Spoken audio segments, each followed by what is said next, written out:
Naissance de centres de formation clandestins à l'arnaque.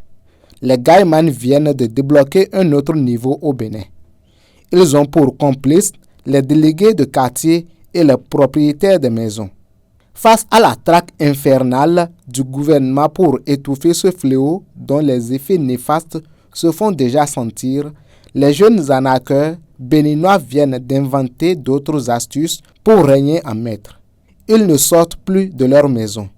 Ils ne font plus de la java pour s'attirer la curiosité des forces de l'ordre. Mais ils sont discrets chez eux et travaillent sans relâche avec la complicité des propriétaires de maisons. Et parce qu'ils ont une paye facile, ces propriétaires les protègent. Pour s'alimenter, ils ont une armée de livreurs de nourriture qui s'occupent des équipes. Le plus grave dans ce secteur est le nouveau niveau de recrutement d'apprentis. Aujourd'hui, les présidents, comme ils les appellent, ont réussi à créer cette vocation et nos enfants préfèrent quitter leur banc de l'école pour aller en formation auprès de ces petites réussites du secteur. Pour Ange, opérant dans les environs de Cocotomé, plus précisément dans la zone d'Aglouza-Carrefour, ces jeunes apprentis, vu leur âge, paraissent insoupçonnables et aident à exécuter toutes les tâches contre un module de formation de 6 mois. Ils sont corvéables à merci pour les patrons mariés dont les femmes les utilisent même pour la main-d'œuvre domestique. La contrepartie étant l'apprentissage des astuces et des comportements du Gaiman, discret et averti.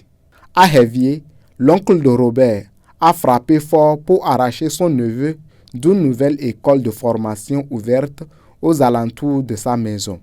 Aujourd'hui, son neveu bachelier a commencé l'apprentissage en électricité bâtiment parce que sauver une extremis de l'appât du gain facile. La meilleure approche pour détricoter ce réseau.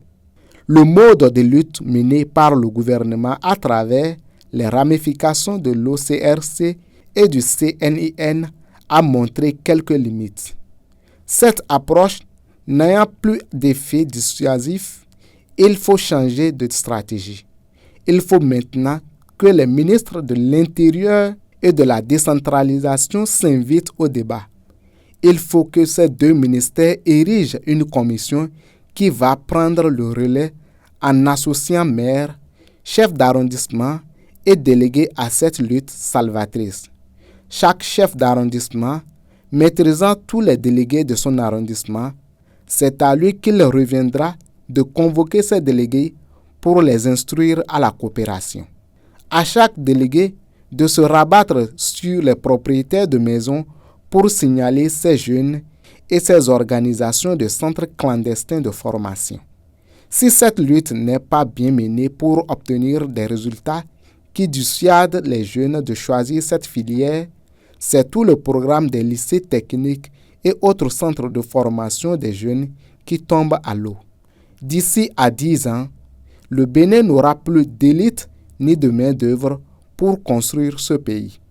Le pire, c'est la présence de femmes dans le secteur. Se passant pour des influenceuses des réseaux sociaux pour camoufler leur activité d'arnaque, elles construisent maisons, se font opérer à l'extérieur juste pour faire croire en la bonne vie d'influenceuse. La plus remarquable du lot, pour cacher son vrai statut et la provenance de ses biens, a fait fuiter sur les réseaux sociaux que sa maison provient de sa relation avec un ministre du président Talon. Le ministre actuellement en difficulté, elle veut faire croire à qui veut l'entendre qu'elle frappe maintenant plus haut. Tout ça pour détourner l'attention des traqueurs de Gaiman. Aboubakar Takou.